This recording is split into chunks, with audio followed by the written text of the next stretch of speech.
ሂወትካ ብዘይ ገድስ ንስኻ እትዝሓመቀ ሰብ ወይ እታ ዝሓመቀ ሰብ ነርካ ክትኮን ትኽእሉ ኢኹም ብዘይ ገድስ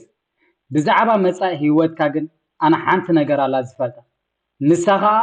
ንስኻ ወይ እትሕልፍ ሂወትካ ንመጻኢ ሂወትካ እንዳደጋገምካዮ ሓደ ዓይነት ክትመርጽ ኢኻ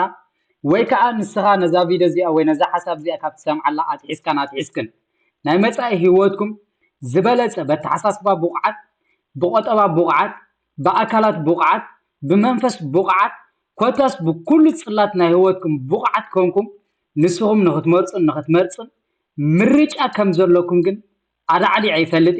ንስኹም ከ ኣዳዕሊኹም ንኽትፈልጡ ምርጫ ናይ ሂወት ከም ዘለኩም ንኽትርድኡ ሂወት መጀመርያ ክልተ ዓይነት ምርጫ ከም ዘለዋና ክንፈልጥ ክንክእል ኣለና እታ ቀዳመይቲ ምርጫ ንስኻ ወይ ሕሉፍ ሂወትካ ንመጻኢ ሂወትካ እንዳደጋገምካዮ ሓደ ዓይነት ተመሳሳሊ ክትነብር ክትመርጽ ኢኻ ክትመርጽ ኢኺ ወይ ከዓ ንስኽን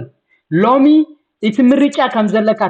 ተረዲእኽን ናይ መጻኢ ሂወትኩም ዝሓሸ ከምቲ ንስኽን ትደልዮ ዓይነት ሂወት ክትነብሩ ክትውስኑ ኢኹም እቲ ምርጫ ንዓኹም ይገድፎ እቲ ምርጫ ንስኽን ኣለኩም እቲ ሕቶ ነየናይ ትመርጽ ንስኻ ዝበለጸ ሂወት ክህልወካ ሓላፍነት ክትወስድ ስጉምቲ ንኽትወስድ ኣብ ሂወትካ ንእሽተይ ስጉምቲ ንኽትወስድ ሓንቲ ታሪኽ ከዕለኩም እዛ ታሪኽ ሓንቲ ሰበይቲ ካብ ፍሎሪዳ ኣሜሪካ ናብ ማያሚን ብእግራ ኸይዳ ሓደ ሰብ ምስ ዓተታ ሕቶም ሰቕረቡላ ስለምንታይ ብኸመይ ናብኡ ኸይድኩም ምስ በልዋ ንሳኻ ሓደ ዘገርም መልሲ ሂባቶ ብኸመይ ናብኡ በፂሕኩም ምስ በልዋ ኣነኮ መዓልታዊ ሓንቲ ስጉምቲ እንዳሰጎምኩ ናብኡ በፂሕ ኢላቶ ማለት ስለዚ ኣብ ሂወትካ ከዓ ንስኻ እንታይ ማለት እዩ ንስኽን ንእሽተይ ስጉምቲ ኣብ ሂወትካ ክትወስድን እንድሕር ደኣ እንተዘይክኢልኩም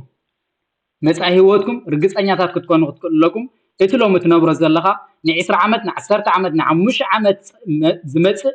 ከምኡ ዓይነት ተመሳሳሊ ሂወት ከም ትነብርን ስለዚ ደጋጊማ ኣብዚኣ ቪድዮ እዚኣ ክሕልፈ ዝደሊ ብዓብዩ ናይዚ ቻነል ዕላማ ንሕና ምርጫ ከም ዘለና ኣብ ሂወት ብቆጠባ ዝበለጽና በተሓሳስባ ዝሓየልና ብመንፈስን በአካላትን ዝበቕዓና ሰባት ንኽንከውን ናይዚ ቻነል እዚ ቀንዲ ዕላማ እዩ ነዚ ቻነል ንሓደሽ